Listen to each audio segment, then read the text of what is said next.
जिज्ञासु भाइयों और बहनों, महाराष्ट्र में एक कहावत चल पड़ी है, नव्याचे 9 दिवस। मीनिंग क्या होता है इसका? आप लोग भी बहुत बार बोलते हो नव्याचे 9 दिवस, इसका मीनिंग क्या होता है? हाँ, समझ गए आप लोग?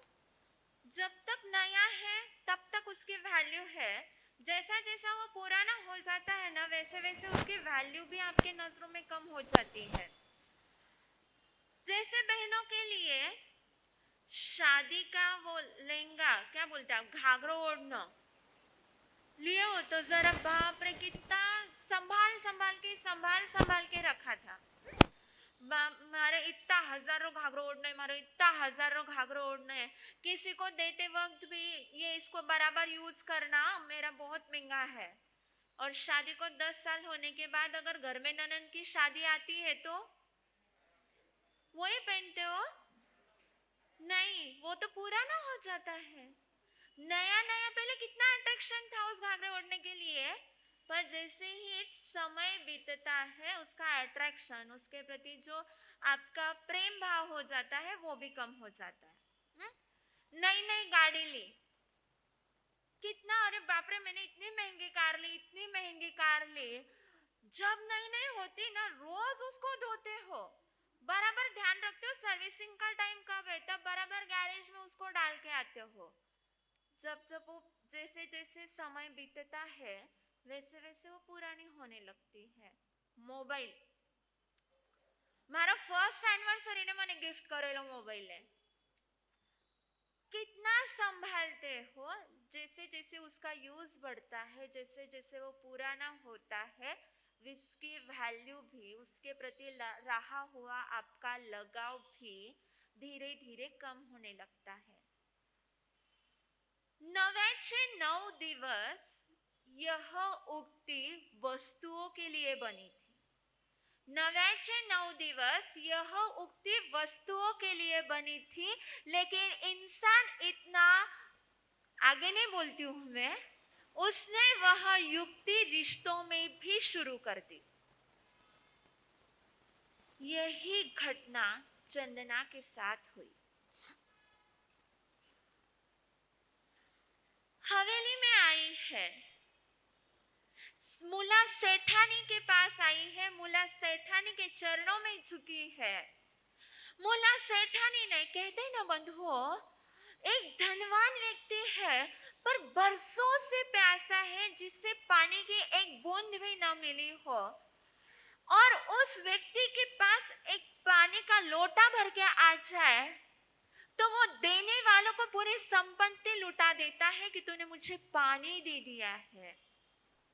जिस संतान के लिए मुला सेठानी बरसों से तड़प रही थी, अपने वात्सल्य को संभाल संभाल के रखा था कि मुझे वह संतान मिल जाए जिसके ऊपर मैं मेरा वात्सल्य उलट दूं। और जब चंदना का संगम होता है, कई वर्षों से संभाल कर रखा हुआ वात्सल्य पूरा चंदना पे उलट रहा है, पूरा चंदना पे उलट रही है। मेरी बच्ची है, मेरी बालिका है, वात्सल्य का भाव है। समय बीतता जा रहा है। समय बीतते बीतते जब चंदना किशोर अवस्था से युवा अवस्था की दहलीज पर आती है, तब साथ ही साथ धीरे धीरे मुला सेठानी जो वात्सल्य दे रहे थे, उस वात्सल्य में कमी आने लग जाती है। मेरे पास जितना सौंदर्य नहीं है, उससे अधिक सौंदर्य इस चंदना के पास है। उससे मेरे पास जो नहीं है, उससे ज्यादा यह इसके पास है। सबसे पहला वह दुख मुला सेठानी को खटकने लग गया है। और कहते हैं बंधुओं, जो व्यक्ति विनयवान होता है ना, उसे प्रेम, शायद मैंने कल भी यह बात कही थी, उससे प्रेम करना नहीं पड़ता है, उससे अपने आप प्रेम हो जाता है। चंदना भी सबके प्यारी बन चुकी है, सेठ के आंखों का तारा बन चुकी है। पास पड़ोस वाले भी चंदना चंदना कह रहे हैं और कहते हैं हर एक का सुख हर एक को डाइजेस्ट हो जरूरी नहीं, हर एक का प्यार हर एक को डाइजेस्ट हो जाए जरूरी नहीं, हर एक की प्रसन्नता हर एक को डाइजेस्ट हो जाए संभव ही नहीं, हर एक की प्रशंसा हर एक को डाइजेस्ट हो जाए इम्पॉसिबल है। मुला सेठानी को भी जैसे जैसे चंदना का सौंदर्य बढ़ रहा है, जैसे जैसे चंदना को प्यार करने वालों की संख्या बढ़ रही है, जैसे जैसे चंदना की प्रशंसा बढ़ रही है, वैसे वैसे मुला सेठानी के भीतर द्वेष भाव बढ़ रहा है। ये क्यों मेरे घर पर आई, क्यों ये इसको मैंने मेरे घर में स्थान दिया।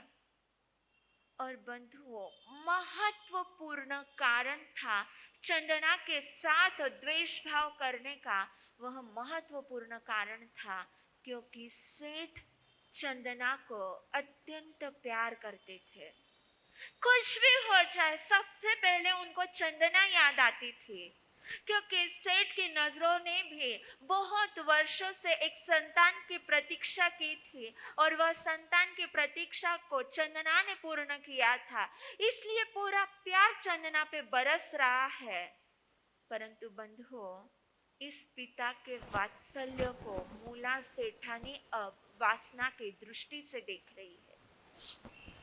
हो ना हो इन दोनों के बीच तो कुछ तो है, इन दोनों के बीच पिता पुत्री का नहीं लेकिन दूसरा संबंध है। यह वहम मुला सेठानी के भीतर जागृत हो चुका है। और कहते हैं बंधुओं, बहुत सारे लोग ऐसे होते हैं कि जिनको आग में भी डाल दो ना फिर भी वो जलते नहीं, और बहुत लोग ऐसे होते जहां आग भी नहीं होती पर वो जल उठते हैं। वही मुला सेठानी के साथ हुआ। जहां पर जो रिश्ता नहीं है उस रिश्ते की आग मुला सेठानी के भीतर जाग चुकी है। मुला सेठानी अब उन दोनों के रिश्तों को पिता पुत्री के रिश्तों में नहीं देख रही है, एक अलग संबंध के रूप में देख रही है। कुछ भी घटना घटित होती है तो वो उसी रूप में उसे देखती है। एक बार ऐसा हुआ बंधुओं, सेठ कहीं पर बाहर गए हुए थे, बाहर गए और अचानक बारिश होने लग गई। कुछ काम अपना करके वापस घर पर लौटे हैं तो होता है एक पिता भी जब ऑफिस से कहो दुकान से कहो घर पर आता है तो सबसे पहले आवाज किसको लगाता है, अपने बेटे को, अपने संतान को। सबसे पहले मुंह से वही आवाज निकलती है। होता है बंधुओं, पिता चाहे कहीं पर भी चले जाए लेकिन साथ में बेटे के प्रति रहा हुआ वात्सल्य साथ में लेकर के जाता है। वह भले ही ऑफिस का काम करता हो, वह भले ही दुकान में काम करता हो, लेकिन फिर भी यादों में संतान की याद रहती है, फिर भी विचारों में प्लानिंग संतान की रहती है। इतना ही नहीं, अकेले संतान को कहां पर दूसरे गांव में भी भेज देते हो ना, यहाँ पर भले ही हजारों का बंडल आप गिन रहे हो फिर भी दिमाग में वो ही चलता रहता है, वो जिम्मे असेल की नहीं, पूरी व्यवस्था बराबर हुई असेल की नहीं, उन्हें टाइम माते सगळी चीजा मिळगी असेल की नहीं, वो स्टडी बराबर करतो असेल की नहीं, सब ये क्वेश्चंस दिमाग में चलते रहते हैं। और इन्हीं क्वेश्चन को लेकर जब पिता घर पे आता है ना तो सबसे पहले अपने संतान को देखने की उसकी इच्छा होती है। और घर पर अगर वो कहीं बाहर खेलने चला जाए ना तो तुरंत आवाज देकर आप उसे बुला लेते हो, उसे तुरंत प्यार कर देते हो, क्योंकि इतने समय का उसको वात्सल्य देने का विरह हुआ रहता है और वो कंप्लीशन आप चाहते हो। और ऐसा ही हुआ, सेठ घर पर आए हैं और होता है जे पोटात ते होटात, जो दिल में रहता है वो जुबां पर आ जाता है। सेठ आए हैं और तुरंत आवाज लगा दी है। जैसे ही दहलीज पर आए हैं, घर के चौखट पर आए हैं और जोर से कौन सी आवाज लगाई है, बेटा चंदना, बेटा चंदना। यह आवाज पिता ने लगाई है। जिस संबोधन के लिए चंदना बरसों से तरस रही थी, वह संबोधन जब जब चंदना को सुनाई देता है, तब तब चंदना दौड़ी दौड़ी आती है। मेरे पिता आ चुके हैं। इतने वर्षों से पिता का बिछोह हो चुका था। इतने वर्षों से पिता के पुकार के आवाज उसे नहीं देती थी। अब जब जब उसे वो पिता की आवाज सुनाई देती है, एक सेकंड का समय लगाए बिना, देरी किए बिना, वो तुरंत पिता के पास हाजिर हो जाती थी। ऐसे हुआ, चंदना कमरे में थी और प्यारी सी आवाज आ गई, बेटा चंदना। और चंदना दौड़ करके आई है। पिताजी आप आ गए।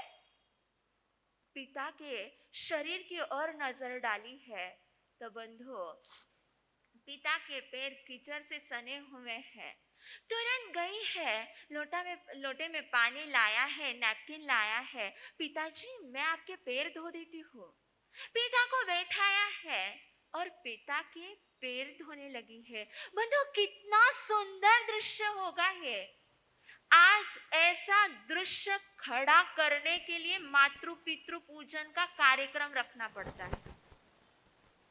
और वह समय ऐसा था कि संतान की नजरें खोजती थी कि कब मुझे मेरे पिता के चरणों का स्पर्श करने का सौभाग्य मिल जाए। और आज तो यहाँ पर धर्म सभा से पचकान दिए जाते हैं कि माता पिता के पैर को छुओ। आज ये पचकान देने पड़ते थे, लेकिन वो जमाना था कि संतान प्रतीक्षा करती थी कि कब मुझे मेरे पिता के चरणों को स्पर्श करने का सौभाग्य मिले। मौका ढूंढती थी वो नजरें। और चंदना ने भी उस मौके को देख लिया है कि आज मुझे मेरे पिता के चरणों का स्पर्श करने का, मात्र स्पर्श करने का ही नहीं, उनके चरणों को धोने का सौभाग्य मिला है।